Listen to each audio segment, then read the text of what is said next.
வேதவியாச பகவான் வேதங்களை உதாத்த அனுதாத்த ஸ்வரித பிரச்சயுக்தங்களாக உச்சரிக்கலாம்படி பண்ணினா போலே, வேதவியாசர் சம்ஸ்கிருத வேதத்துக்கு பண்ணா போலே இவர் திராவிட வேதத்துக்கு செய்தார். 4000 பாசுரங்களும் உலகத்துக்கு பிரகாசப்படுத்தப்பட்டன. தாத்தாவுக்கு பேரனை சந்திக்க கூடிய வாய்ப்பு கிட்டவில்லை. திருப்பாட்டனார், திருப்பேரனார். பேரனார் தான் நாதமுனிகள். அவருடைய காலத்துக்கு பிற்பாடுதான் பேர குழந்தை பிறக்கிறது. அந்த பேர குழந்தைக்கு எல்லா அர்த்தத்தையும் கொடுக்கணும்னுட்டு தன் சிஷ்யர் உய்யக்கொண்டாருக்கு உபதேசம் பண்ணிட்டு நாதமுனிகள் திருநாட்டை அலங்கரித்தார். உய்யக்கொண்டார் காலத்திலையும் ஆளவந்தாருக்கு வயசு வரலை. அதனால தன் சிஷ்யர் மணக்கால் நம்பிகளிடத்துல கொடுத்துட்டு அவர் புறப்பு போயிட்டார். மணக்கால் நம்பிகள் தான் யாமுனாச்சாரியரை சந்தித்தார். யாமுனாச்சாரியர் தான் நாதமுனிகளுக்கு திருப்பேரன். 2 பேரை பத்தி சேர்த்து நாம பார்க்க போறோம். நாதமுனிகளுடைய உபதேசம் யாது? அவருடைய திருப்பேரனாரான யாமுனாச்சாரியர் உபதேசம் யாது? நாத யாமுன மத்தியமாம்னு சொல்லிருக்கோம். ஆனா இவ 2 பேருக்கும் மத்தியமத்துல இன்னும் 2 பேர் இருக்கா. மொத்த குரு பரம்பரையில் பார்த்தால் நாதமுனிகளும் ஆளவந்தாரும் நடுவில் இருப்பா. ஆனா நாதமுனிகளுக்கு ஆளவந்தாருக்கு நடுவில் 2 பேர் இருக்காளோ இல்லையோ, உய்யக்கொண்டாரும் மணக்கால் நம்பிகளும். அவர்களுடைய சரித்திரம் என்னன்னு பார்ப்போம். அப்புறம் மணக்கால் நம்பிகள் எப்படி யாமுனாச்சாரியரை திருத்தினார், இந்த சம்பிரதாயத்துக்காக எப்படி அவர் ஆக்கினாருங்கிறதையும் பார்ப்போம். இது கூடவே இன்னும் 2 மகாச்சாரியர்களை பத்தி தெரிஞ்சுக்கணும். ஒருத்தர் நாதமுனிகளுடைய சிஷ்யர் திருக்கண்ணமங்கை ஆண்டான். திருக்கண்ணமங்கை பத்தராவி பெருமாளுடைய ஆஸ்தானத்தில் எழுந்தருளி இருந்தார்.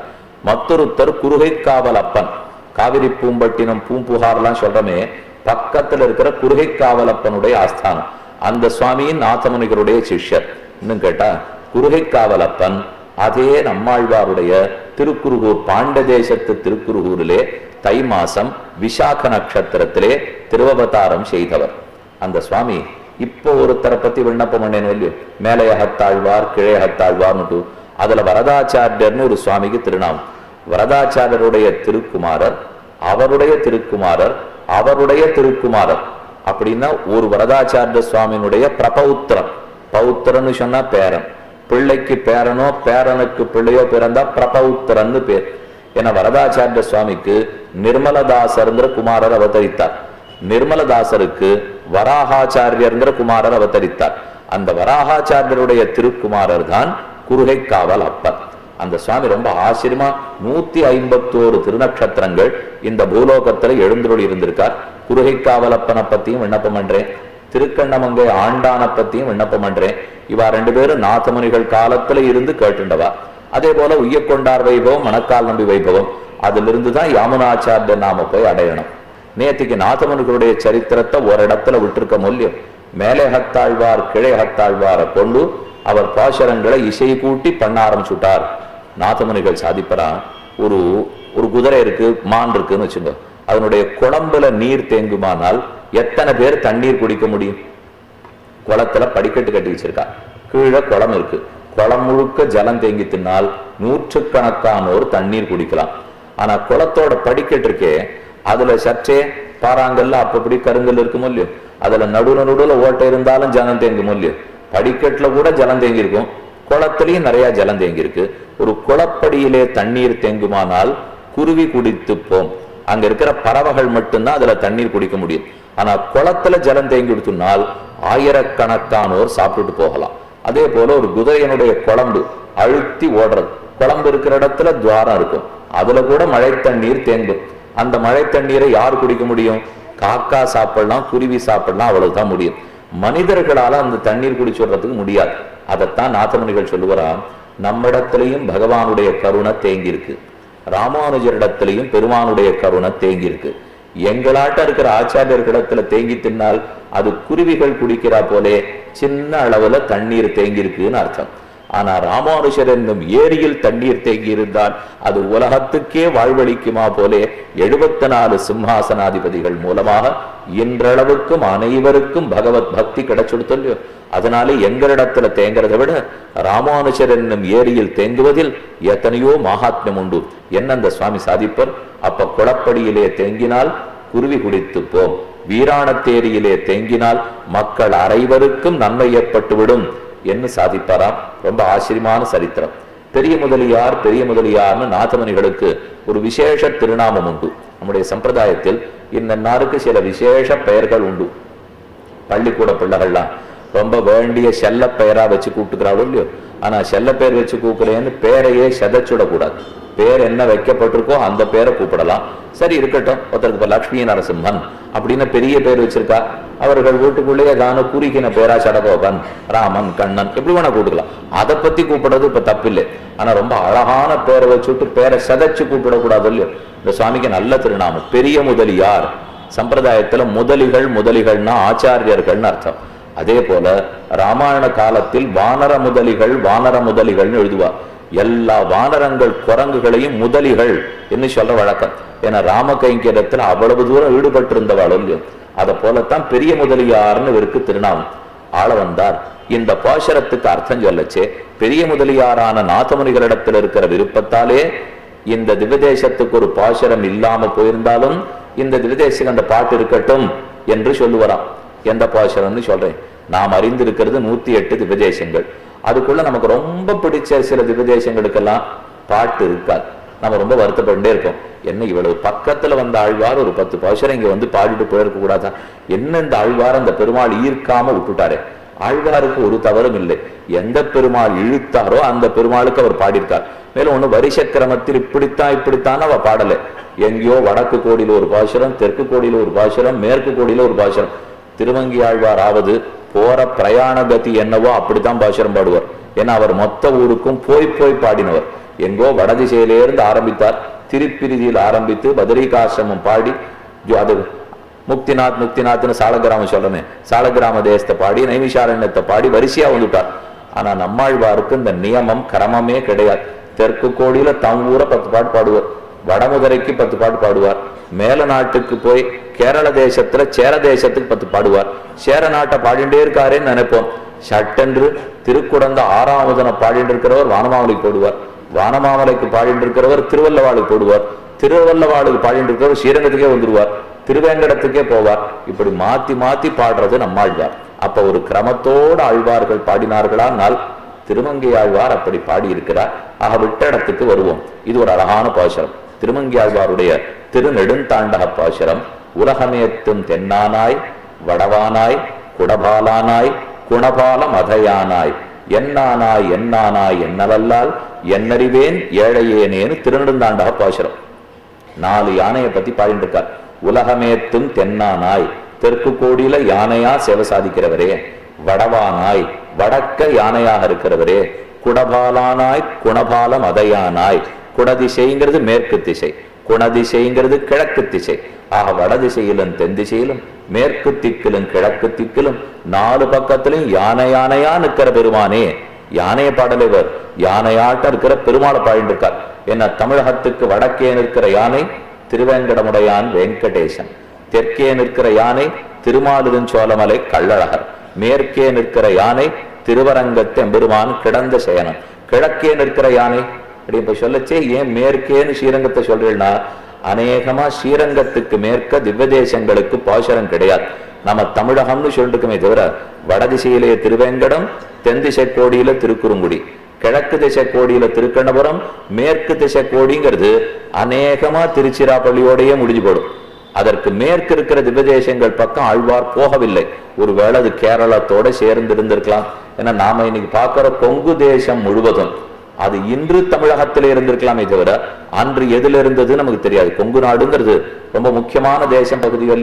அப்ப உலகமேத்தன் தென்னானாய் வடவானாய் குடபாலானாய் குணபால மதையானாய், மேற்கே யானை ஸ்ரீரங்கம், கிழக்கே யானை திருக்கண்ணபுரம் சபரி பெருமாள். இதுதான் திருமங்கியாழ்வாருடைய பாசுரம். ஆனா இந்த பாசுரத்துக்கு அர்த்தம் சொல்லிட்டு வரச்சே ஆள வந்தார் தன்னுடைய திரு தாத்தா பாட்டனாரிடத்தில் இருந்த ஆசையாலே தென்னானாய் வடவானாய் குடபாலானாய் எல்லாத்தையும் திருமங்கியாழ்வார் நன்னாத்தான் பாடியிருக்கார். அது என்ன, நாம அவதரித்த ஊர், நம்ம பாட்டனாராலே பெயர் பெற்ற காட்டு மன்னார் கூடிய பாடாது போயிட்டாரே. அவர்கள் இல்லாட்டா இந்த திவ்யதேசம் இருக்குமா? அந்த திவ்யதேசம் இல்லாட்டா ஆச்சாரியர் உண்டா? ஸ்ரீவைஷ்ணவ சம்பிரதாயம் உண்டா? அதற்காக குணபாலானாயின்னு வரும்போது திருக்கண்ணபுர சபரி பெருமாளுக்கு எல்லாரும் நிறைய ஆழ்வார்கள் ஏற்கனவே பாடிவிட்டார். இப்ப இந்த ஒரு பாசுரத்தையும் கொண்டு போய் அந்த பெருமாள்கிட்ட ஒண்ணு சமர்ப்பிக்க வேண்டாம். ஏற்கனவே பணக்காரரா இருந்தா இருக்கிற பணம் போரும் இல்லையோ, அதுக்கு மேல இப்ப பணத்தை சேர்க்க வேண்டாமே. திருக்கண்ணபுரத்தை பத்தி நம்மாழ்வார் பாடியிருக்கார், திருமங்கியாழ்வார் 100 பாசுரங்கள் பாடியிருக்கார், குலசேகராழ்வார் பாடிவிட்டார், பெரியாழ்வார் பாடிவிட்டார், ஆண்டாள் பாடிவிட்டார். இத்தனை பேர் பாசுரம் இருக்கு. இதுக்கு மேல இன்னும் புதுசா ஒரு பாசுரம் வேண்டுமா? அப்ப குணபாலானா என்று காட்டுமன்னார்குடி வீரநாராயண பெருமாளாகவே இருக்கட்டும் என்ன. அவரும் கிழக்கு சமுத்திர கரையில இருக்காரோ இல்லையோ, சிதம்பரத்துக்கு பக்கத்துல காட்டுமன்னார் கோயில் போயாச்சுன்னா அப்படியே கிழக்கு சமுத்திரம் தான். பெரிய முதலியாரிடத்தில் இருக்கிற ஆதரத்தாலே ஆள வந்தார். குணபால மதையானா என்னும் இடத்தில் காட்டுமன்னார்குடி கோபாலனையே சொல்லுவார். இது ஒரு பாசுரத்தில் அர்த்தம். இதே போல மற்ற 2 பாசுரங்கள் இருக்கு. காட்டுமன்னார்குடி கோபாலனை சொல்லிட்டா ராஜமன்னார்குடி கோபாலனுக்கு பாசுரம் இருக்கும், அதையும் பாடாத விட்டாரு. இந்த கோபாலனையும் பாடாத விட்டுட்டார், அந்த கோபாலனையும் பாடல. இப்ப இவருக்காக ஆளவந்தார் சாதித்தால் அந்த கோபாலனுக்காக ராமானுஷர் ரொம்ப ஆச்சரியமா ஒரு பாசுரத்தை சமர்ப்பிக்கிறார். தீர்ப்பாறை யாமினி எங்கனம் நாடுது மன்னமீர் போர்ப்பாகு தான் செய்து அந்நைவரை வெல்வித்த மாயப்போர் தேர்ப்பாகனார் கிவள் சிந்ததுழாய் திசைக்கின்னதேன்னு நம்மாழ்வாருடைய திருவாய்மொழி பாசுரம். அதுல ஒரு பாட்டு வருது. உன்னித்து மற்றொரு தெய்வம் தொழாள் அவளையல்லால் நும் மித்த சொல்லினும் தோல் கொலைக்கப்படும் மன்னவீர் மன்னப்படு மரவாணனை வண் துவராபதி மன்னனை ஏத்துமின் ஏத்துதலும் தொழுதாடுமேனு பாசுரம். வண் துவராபதினு பாசுரத்துல பாடித்தார்.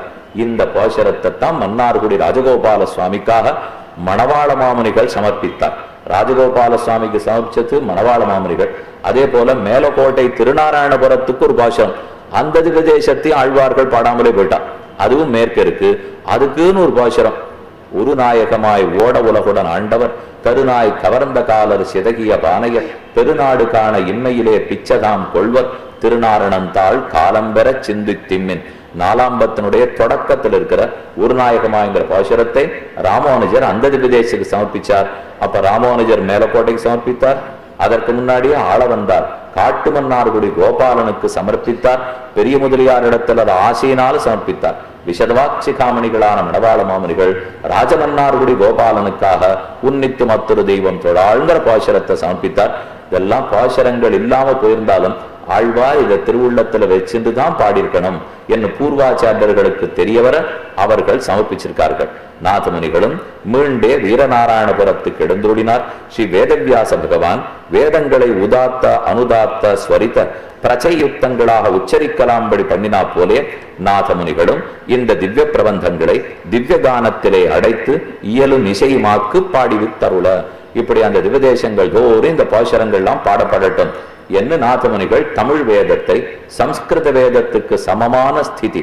தமிழ் வேதங்கள்ங்கிறது புதுசா பாதப்பட்டதல்ல. சம்ஸ்கிருத வேதம் எப்படி அனாதியோ தமிழ் வேதங்களும் அனாதி அப்படிங்கிறத லோகத்துல ஸ்தாபித்து ஸ்ரீரங்கம் தொடக்கமாக திவ்யதேசம் தோறும் பாசுரங்களை பாடுறதுக்கு ஏற்பாடு பண்ணிட்டு வரார். திருமங்கியாழ்வார் தான் திருவரங்கநாத நடத்துல போய் பிரார்த்தித்து அத்தியனோத்சவத்தை நீர் நடத்திக்கணும் என்று ஏற்பாடு பண்ணி பகல் 10 நாள் ராப்பத்து 10 நாள். திருமங்கியாழ்வார் 20 நாள் உற்சவத்தை ஏற்படுத்தல. அவர் ராப்பத்து 10 நாள் உற்சவத்தை மட்டும்தான் ஏற்பாடு பண்ணார். அதான் திருவாய்மொழி திருநாள். ஏன்னா தம்பாசுரத்தை நீர் கேட்கணும்னு அவரே ஏற்பாடு பண்ணிக்க மாட்டார் இல்லையா. அதனால நம்மாழ்வாருடைய பாசுரத்துக்குன்னு 10 நாள் ஏற்பாடு பண்ணிட்டார். அப்புறம் நாதமுனிகள் காலத்தில் தான் 10 20 நாட்கள், ஒரு நாள் சேர்த்து 21 நாள்.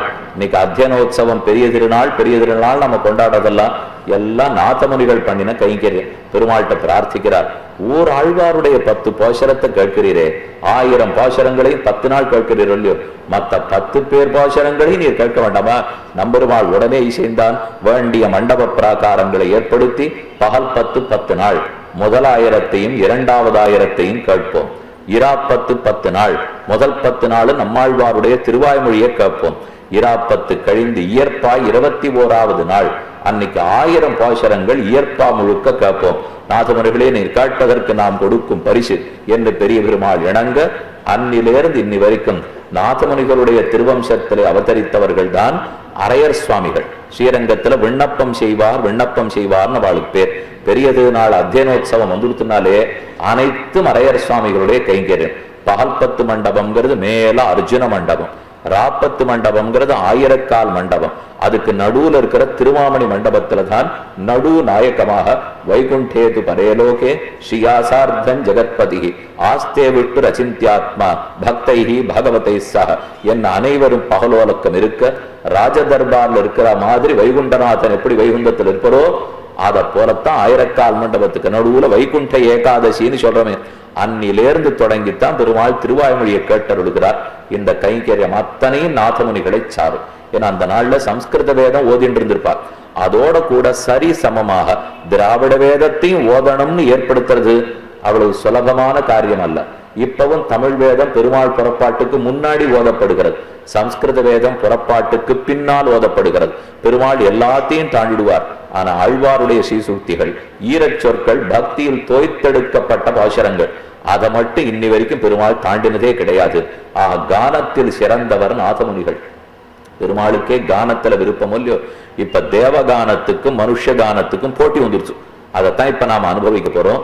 ஆரோ ஒரு பெண் தேவகானம் அறிந்திருந்தவள். அவள் சோழ தேசத்து மன்னவனுடைய அரண்மனையிலே வந்து தேவகானத்தை பாடி காட்டியிருக்கா. மற்றொரு பெண் மனுஷ கானத்தை பாடியிருக்கா. இந்த ரெண்டும் தெரிஞ்சிருந்தா இதை விட இது வசத்தின்னு ராஜாவால சொல்ல முடியும். ராஜாவுக்கு மனுஷகானம் மட்டும்தான் தெரியும், தேவகானமே தெரியாது. அதனால அவனால இது வசத்தின்னு சொல்றதுக்கு முடியல. நீ போ அப்படின்னு அந்த பெண்ணை அனுப்பிச்சு விட்டுட்டான்.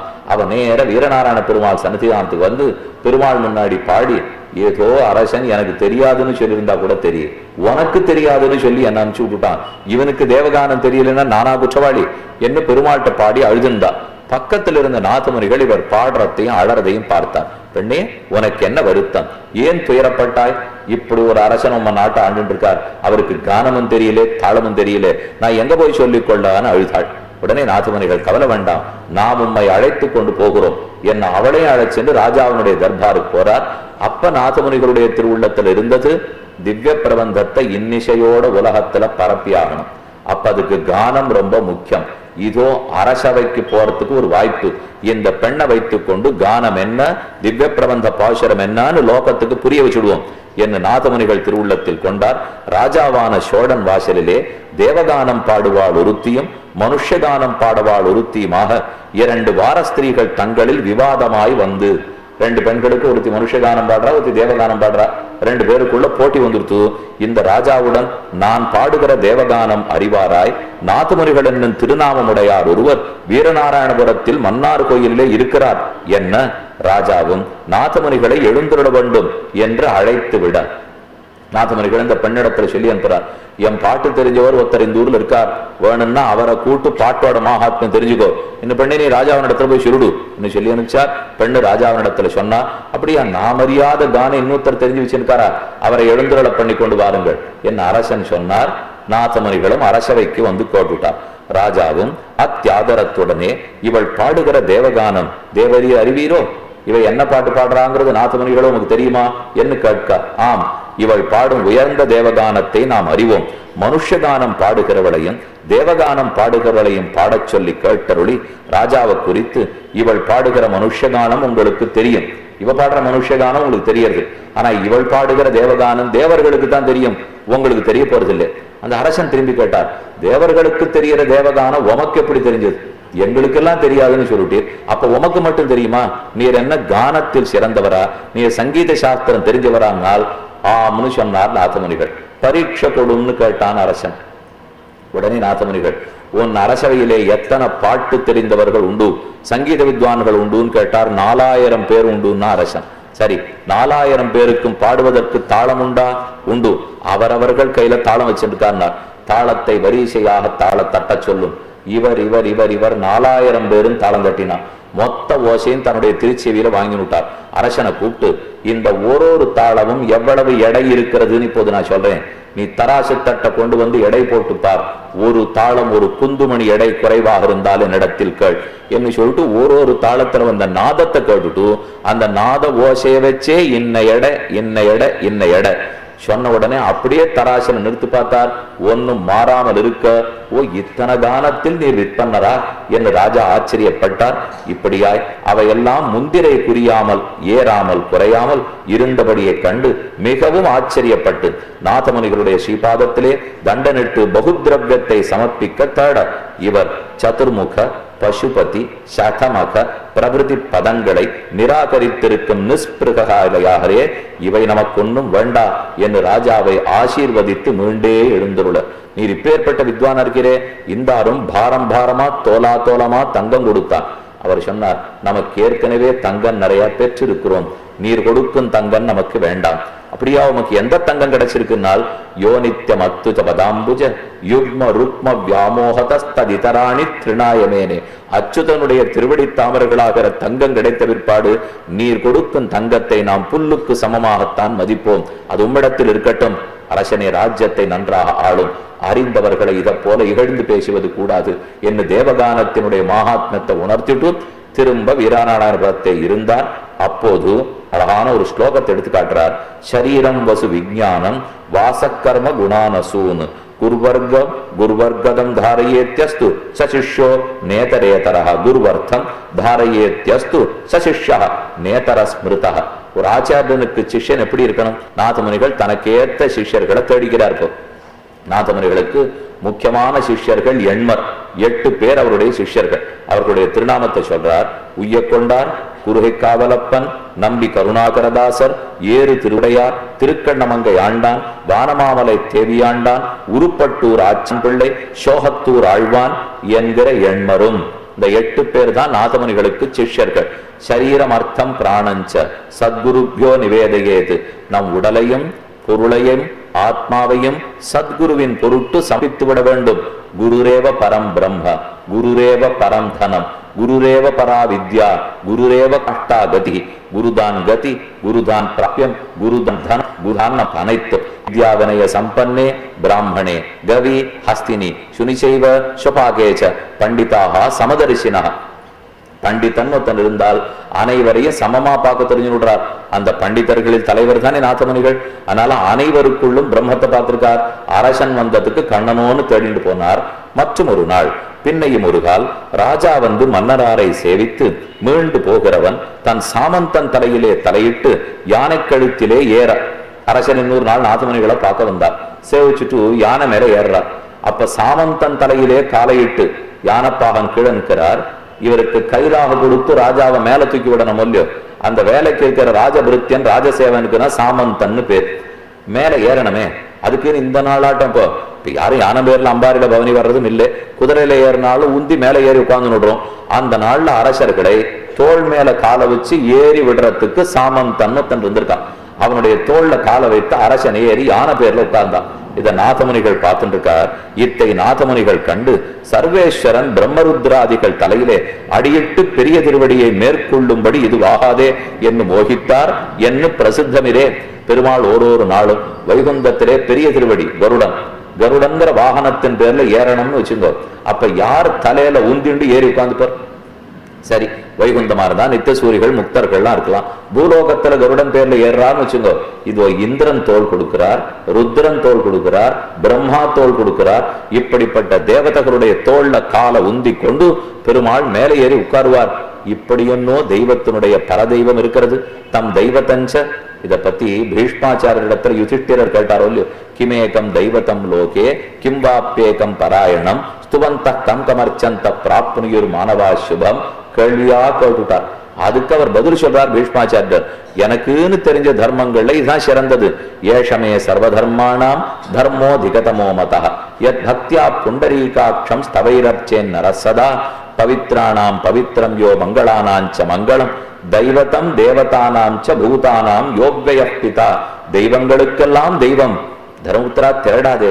உன் பக்கத்துல கண்ணன் மாமா பிள்ளை அத்தை பிள்ளைன்னு சொல்லிட்டு தொடையோட தொடை தட்டிட்டு உட்காந்துருக்கானே, இந்த கண்ணனைத்தான் இத்தனை சொல்லிட்டு இருக்கேன். ஆகாசத்துல தேடாதே, மலையில தேடாதே. உன் பக்கத்துல உறவுன்னு சொல்லிட்டு உட்காந்துருக்கிற கண்ணன் தான் இத்தனை தெய்வம். தெய்வங்களுக்கெல்லாம் தெய்வம். தெய்வத்துக்கு அரசேன்னு சொல்லுகிறோம். மனுஷருக்கு தேவர் போல தேவர்க்கும் தேவாவோன்னு போஷம்.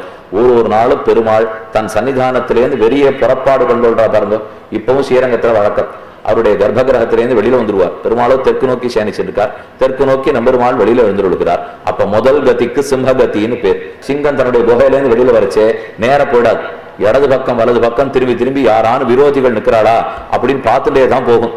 அதை போல நம்பெருமாள் புறப்பட்டு வெளியில வந்த உடனே அவருக்கு 2 பக்கம் இருக்கிறது. மேற்கு பக்கம், இந்த பக்கம் கிழக்கு பக்கம். மேலப்படி கீழப்படின்னு 2.